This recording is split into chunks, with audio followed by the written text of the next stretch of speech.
É inevitável que o método dialético também saísse renovado dessa ao mesmo tempo diversa e una aventura intelectual. Assentada metodologicamente sobre a sociologia marxiana e sobre os desenvolvimentos dos quais esta se beneficiou ao passar pelas mãos de sociólogos da USP e de Lefebvre, a sociologia de Martins encontra um lugar todo especial para o acontecimento fragmentário, repetitivo, episódico no processo histórico. A prisão do trabalhador Galdino e a militarização da questão agrária no Brasil, um crime aparentemente passional em subúrbio, um rapto dramático em fronteira, um sonho aterrorizador em desfigurações, a aparição do demônio na fábrica, no recente A Aparição do Demônio, e fotografias dos atos de fé, no ainda mais recente Sociologia da Fotografia e da Imagem. Em cada um desses momentos temporais, colhidos por mim aleatoriamente em alguns dos 26 livros que Martins publicou até hoje, estamos em face de pontos de reparo metodológicos. Mas, por isso mesmo, estamos também, e essencialmente, diante de momentos dialéticos do processo histórico, mediações que, nas contradições que carregam, revelam o que a sociedade é e o que pode ser. E no caso do Brasil, trata-se de uma sociedade de história lenta, como demonstra o poder do atraso. Nessa dinâmica, a dialética de Martins encontra lugar metodológico também para outras orientações teóricas que lidam com o fenomênico. Essas perspectivas são expressões da unidade do diverso, do temporalmente diverso, que também o pensamento sociológico é. Se, tecelão paciente, Martins urdiu ao longo de décadas os fios de sua obra, ele não o fez, é relevante ressaltar, sem entrelaçar essa trama com a docência e a prestação de serviços à comunidade. Gerações de alunos podem atestar o quão dedicado professor ele foi, e inovador do ponto de vista pedagógico. Foram 18 anos contínuos de seminários sobre o método em Marx e em Lefebvre, com pós-graduandos das mais diferentes unidades da USP. Suas aulas de rua pelo subúrbio, pelo centro e pelos cemitérios de São Paulo permanecem memoráveis.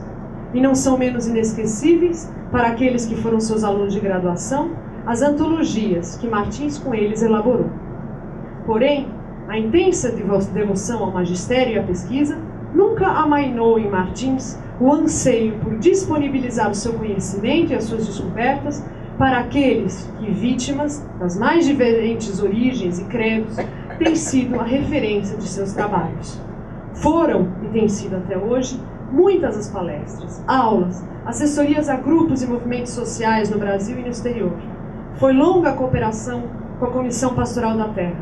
E mais recentemente, foram 12 anos como representante das Américas na Junta de Curadores do Fundo Voluntário da ONU contra as formas contemporâneas de escravidão. Desde a aposentadoria, em 2003, a atuação extramuros da universidade tem podido contar com outro forte aliado, o jornal. Isso para não falar da fotografia, paixão antiga e constante em sua trajetória pessoal e acadêmica. E o que não dizer da poesia? Ambas, fotografia e poesia, se encontrarão em breve num dos livros da coleção Artistas da USP, da EDUSP. No meio desse longo caminho, um reconhecimento acadêmico singular veio da Universidade de Cambridge. Em 1993, Martins tornou-se o terceiro brasileiro a ocupar a cátedra Simão Bolívar, ocasião em que foi eleito também Fellow de Trinity Hall. Hoje, aqui, outra homenagem, porém agora por parte da instituição onde tudo começou.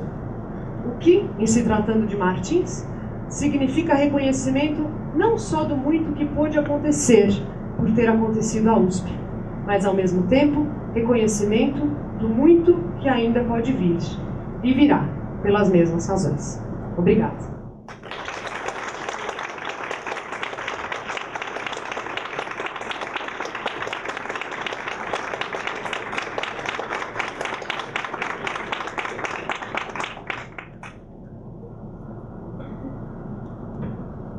Neste momento, a professora Sandra Margarida Nitrini, diretora da Faculdade de Filosofia, Letras e Ciências Humanas da Universidade de São Paulo, fará a entrega do diploma do título outorgado pela Congregação da Faculdade de Filosofia, Letras e Ciências Humanas da Universidade de São Paulo ao professor Dr. José de Souza Martins.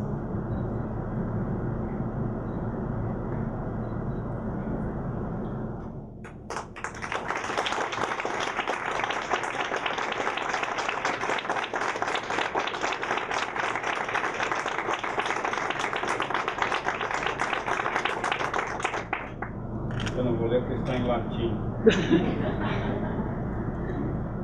Passamos a palavra ao homenageado, professor doutor José de Souza Martins, professor emérito da Faculdade de Filosofia, Letras e Ciências Humanas da Universidade de São Paulo. Professora Sandra Margarida Nitrini, diretora da Faculdade de Filosofia, Letras e Ciências Humanas da Universidade de São Paulo. Professora Maria Armida Nascimento Arruda, chefe do Departamento de Sociologia, minha chefe. Professora Fraia Fres, minha colega e amiga. Senhor Clóvis, secretário de Assuntos Acadêmicos da Faculdade de Filosofia. Prezados amigos, professores, membros da congregação, alunos e ex-alunos, funcionários da faculdade.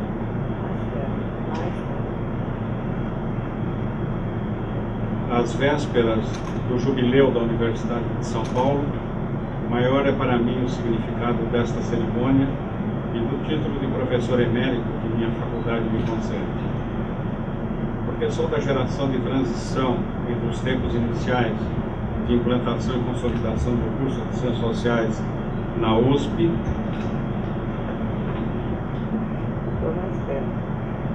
e a atualidade. Num título como este, a faculdade se reconhece na biografia intelectual de quem o recebe, na trajetória, a vocação, na vocação, a missão. O que parece de um o é porque é do outro, na alteridade que nos faz muitos, mesmo os que não sabem nem compreendem e nem mesmo querem. Sinto-me honrado por receber um título que é reconhecimento dessa alteridade e agradeço ao meu departamento de Sociologia e à congregação da minha Faculdade de Filosofia, Letras e Ciências Humanas por terem me designado para personificar em minha trajetória a travessia dos muitos momentos da multiplicação e da distribuição dos pães e peixes do conhecimento. Sou de uma geração que subiu com espanto e orgulho, pela primeira vez, nos papéis da primeira matrícula nas mãos, os degraus de acesso ao saguão do prédio da Faculdade de Filosofia, Ciências e Letras, na Rua Maria Antônia, número 289.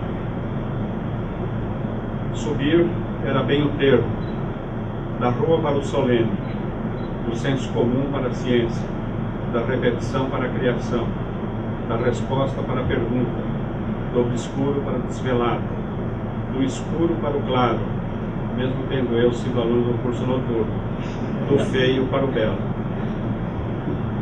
Senti naquele dia a estranha leveza de quem havia passado para um outro mundo, o que se confirmou logo na primeira aula de introdução à sociologia, o jovem professor Fernando Henrique Cardoso nos convidando a todos a entrar no mundo da sociologia pelas mãos ásperas de Talcott Parsons.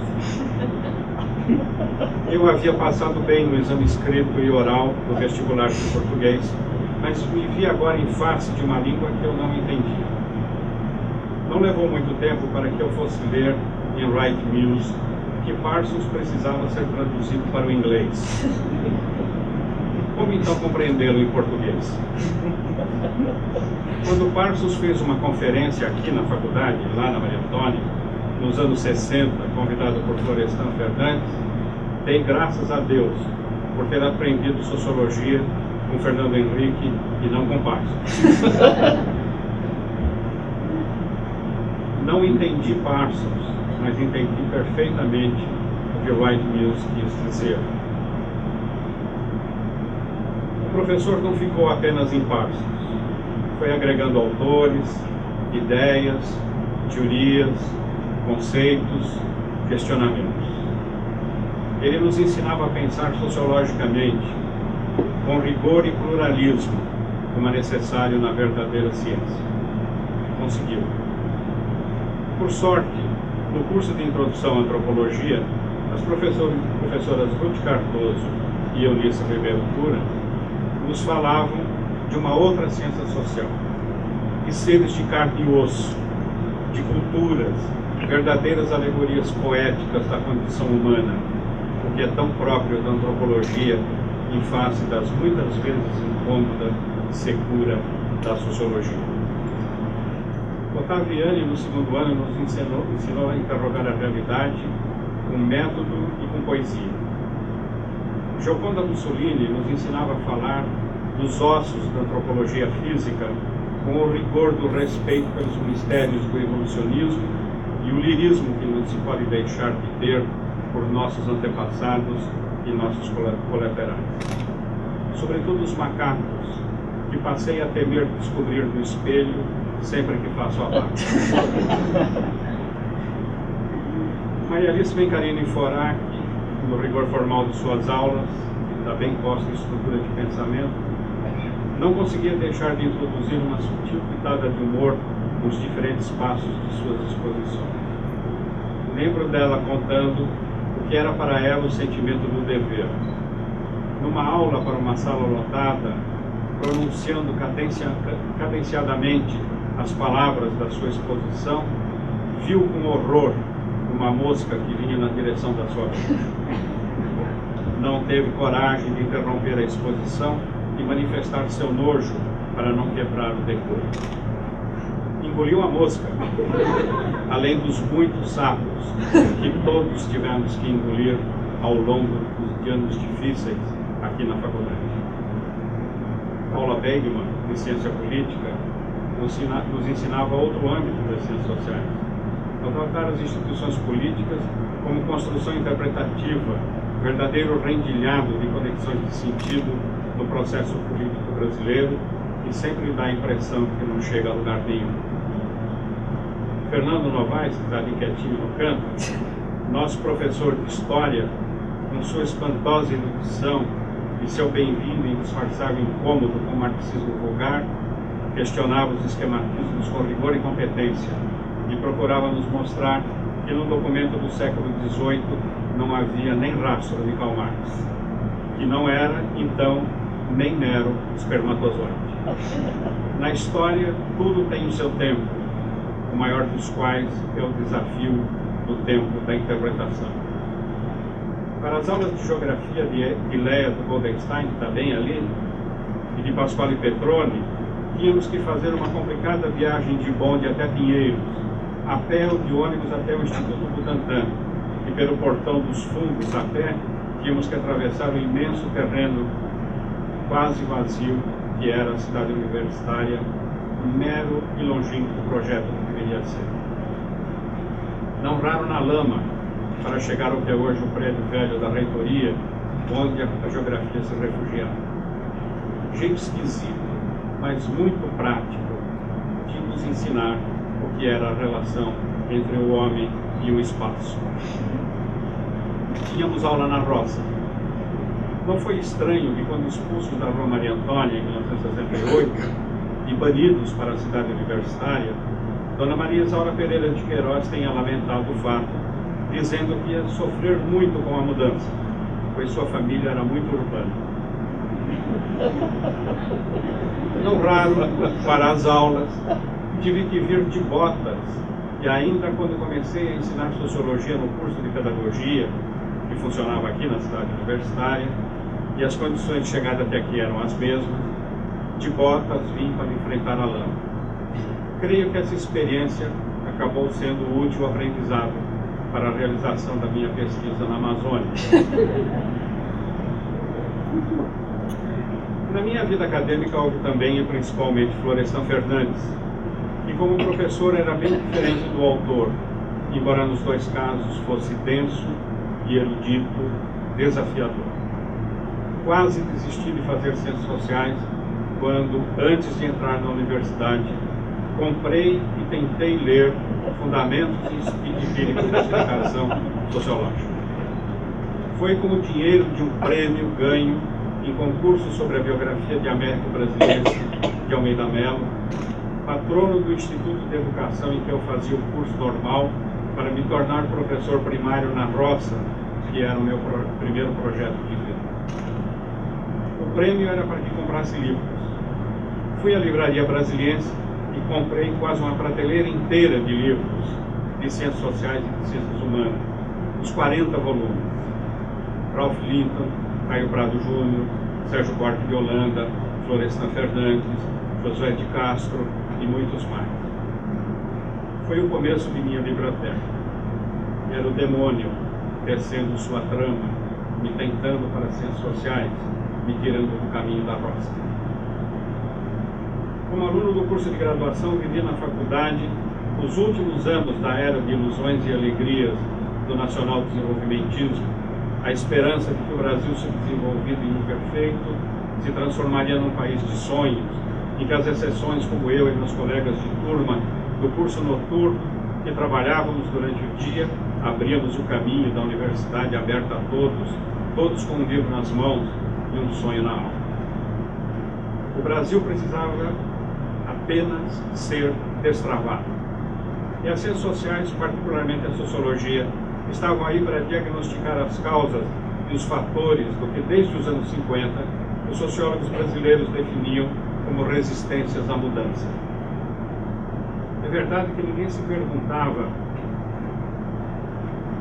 o que a mudança tinha de bom e necessário que a justificasse. Mas o país tinha que mudar, até porque havia diversas mudanças possíveis em jogo e poucos falavam sobre as radicais diferenças e até os conflitos entre elas. Num certo sentido, imaginávamos, à luz dos clássicos, que a mudança era inevitável e que resistir a ela, para os mais formais, era anômico e para os mais afoitos era alienação. Ninguém se perguntava qual é o desafio do anômico, a criatividade social e como fator de sociabilidade, nem se perguntava como Marx já o fizera, aliás, o quanto a alienação é mediação necessária na invenção social, o quanto na refinada música objetivada e alienadora estava o meio de ocupar os ouvidos surdos nos refinamentos educativos da grande música para que ouvissem. Nunca ouvi ninguém falando da eunomia de Durkheim como um modo sem graça de viver. A ação racional com relação a fins de Weber como uma doença social que pede com frequência o socorro da psiquiatria.